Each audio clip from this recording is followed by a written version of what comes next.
अगला क्वेश्चन है 6 नंबर ना, 5 हो गया। 6 नंबर में कहता है, देखिए 6 नंबर क्वेश्चन, सेक 60 डिग्री जोड़ 1 बटे सेक 60 डिग्री घटा 1। तो सेक 60 डिग्री का मान कितना होता है? 2 होता है। और जोड़ 1, सेक 60 डिग्री का मान 2 घटा 1। तो 2 में से 1 जोड़िएगा तो 3, और 2 में से 1 घटेगा तो 1, यानी 3 बटे 1 या तो 3। और आपके पास ऑप्शन में दिया गया है ए में 2, बी में घटा में 2, और सी में 3, और डी में घटा में 3। इसका आंसर हो जाएगा इसी नंबर ऑप्शन। कौन नंबर ऑप्शन? 7वां। अगला क्वेश्चन कहता है, समीकरण है 2x² माइनस 4x जोड़ 3 बराबर 0। इसका विवेचक निकालना है, ठीक है। तो डी बराबर फॉर्मूला हम लोग क्या लिखाए हैं, याद होगा, b² माइनस 4ac। तो b कितना है बाबू?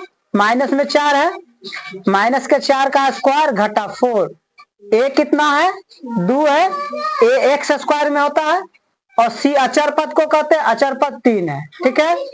तो देखो 4 चौका 16, 4 दूनी 8 तिया 24। अभी घटा लीजिए, 4 में से 6 घटेगा तो कितना बचेगा? 8। 8 है ना बचेगा, अभी 14 में 6 घटेगा 8, यानी घटा में कितना हो जाएगा? 8 हो जाएगा। ऑप्शन ए है 8, ऑप्शन बी है घटा में 8, और सी है 10, और डी है घटा में 10। तो इसका आंसर हो जाएगा घटा में 8 है, तो ऑप्शन बी हो जाएगा। कितना हो जाएगा? ऑप्शन बी, ठीक है। अगला क्वेश्चन है 8 नंबर का। नंबर 8 नंबर क्या कहता है, मूलों की प्रकृति क्या होगी? मूल जो निकलेगा कैसा होगा?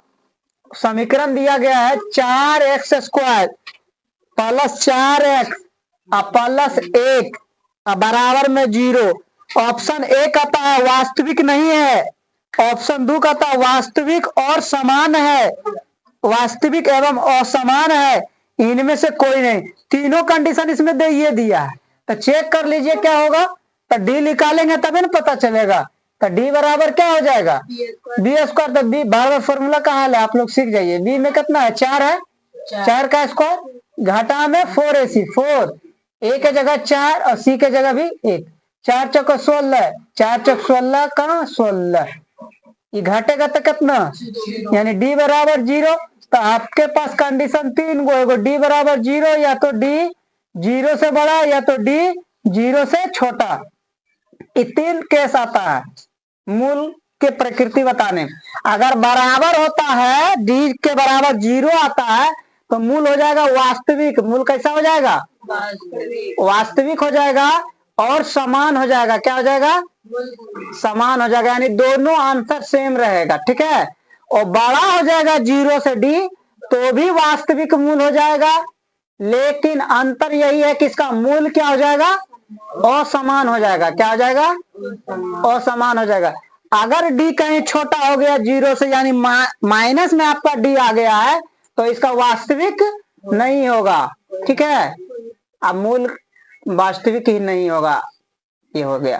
तो आपके पास ऑप्शन में दिया गया है, तो ये आपका तो यहाँ पे 0 आ गया, तो मतलब क्या हो जाएगा इसका आंसर? वास्तविक और समान हो जाएगा। तो ये आपका दिया है बी ऑप्शन में। क्या ऑप्शन में? यानी कि इसका आंसर क्या हो जाएगा?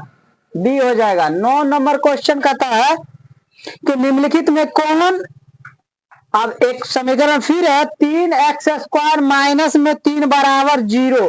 कहता है निम्नलिखित में कौन इस दिया गया समीकरण का एक मूल है। अब मूल पहले ज्ञात कर लीजिए।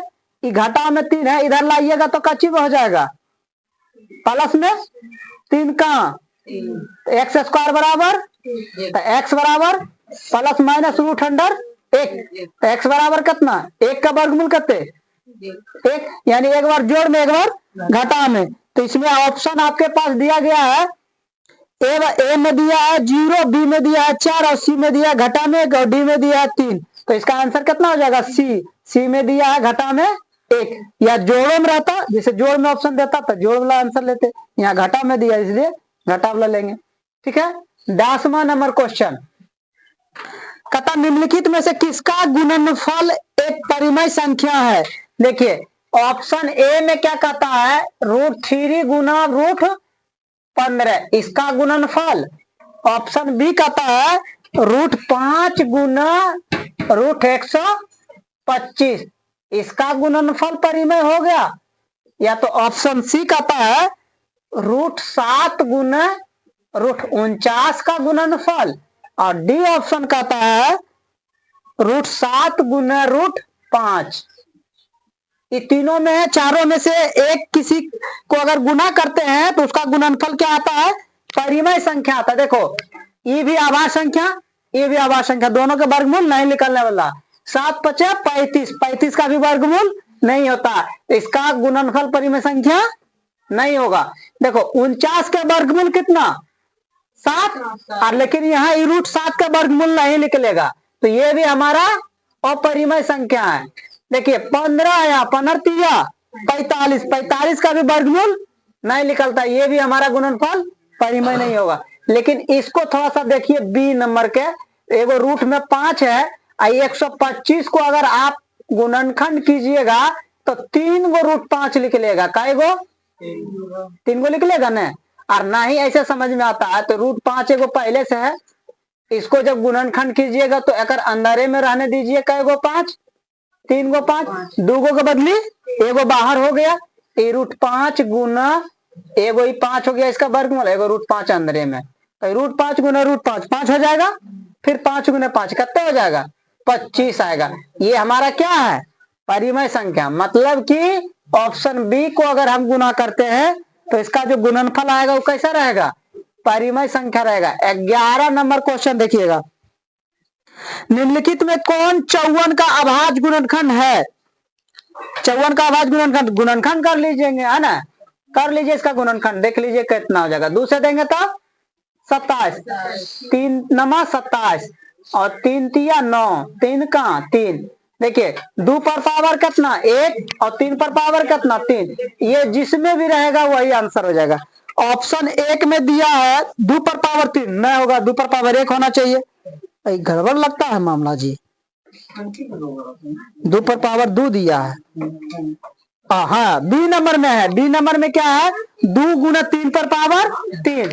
ऑप्शन आपका कितना में, बी में। हम सोचा आंसर ए में नहीं दिया, इसका ऑप्शन क्या हो जाएगा, बी हो जाएगा। बी में दिया है 2 गुना 3 पर पावर 3, ठीक है। अब एक ऑप्शन और देख लीजिए, 12 नंबर क्वेश्चन, इसके बाद आज भर के लिए जय जय श्री राम। देखिए 12 कहता निम्नलिखित में कौन रैखिक समीकरण है। रैखिक समीकरण मतलब घात कितना होना चाहिए, 1 होना चाहिए, ठीक है। तो x जोड़ 9 बराबर है x जोड़ 7, ठीक है, ये ऑप्शन ए है। ऑप्शन बी x + 1 का होल स्क्वायर बराबर में 2x² प्लस में 4। ऑप्शन सी x + 1 का होल स्क्वायर, और इधर भी है x² + 2x प्लस में 2। और ऑप्शन डी 2x + 7 बराबर 0। देखिए एक ही बार में हम कह देंगे, ये अंतिम वाला आपका हो जाएगा रैखिक समीकरण। बोलिए क्यों, क्योंकि इसका जो चर है सबसे अधिकतम पावर कितना है, 1 है, कितना है, इसीलिए ये वाला हमारा हो जाएगा रैखिक समीकरण। बाकी बात नहीं होगा। देखिए ये x काट दीजिएगा तो 9 7 कितने बचेगा, या तो इधर घटा दीजिएगा 2 आएगा, यानी कि ये हमारा समीकरण बना ही नहीं, क्योंकि ये घट जाएगा, खत्म, टाइटर फिश। अब इसमें देखिए ये a + b का होल स्क्वायर के रूप में है, तो ax² हो जाएगा, ये 2x हो जाएगा, अब प्लस में 1, इधर भी 2x² है, प्लस में 4 है, ये इधर आके घट जाएगा ना, तो ये x² एगो बचिए जाएगा, इधर एगो है, इधर 2 गो है, तो 2 में एगो घटेगा तो एगो x² बचिए जाएगा, यानी ये द्विघात समीकरण हो जाएगा। इसका पावर कितना है, 2 है। अब इसको देख लीजिए जरा सा, ये x, ये भी हो जाएगा x², अब प्लस हो जाएगा 2x, अब प्लस 1, अब बराबर में ई वाला रहेगा, ई कट जाएगा, ई कट जाएगा, यो आपका समीकरण नहीं बचता। ये समीकरण बचता ही नहीं है, ये भी समीकरण बचता नहीं, ये समीकरण है तो द्विघात समीकरण बच गया बेचारा है कल्ला ही। पावर एक ऐसे भी अधिकतम पावर 1 है, इसलिए द्विघात समीकरण हमारा 2x + 7 बराबर 0 ये हमारा है, सॉरी रैखिक समीकरण है। ये कैसा समीकरण है, रैखिक समीकरण। चलिए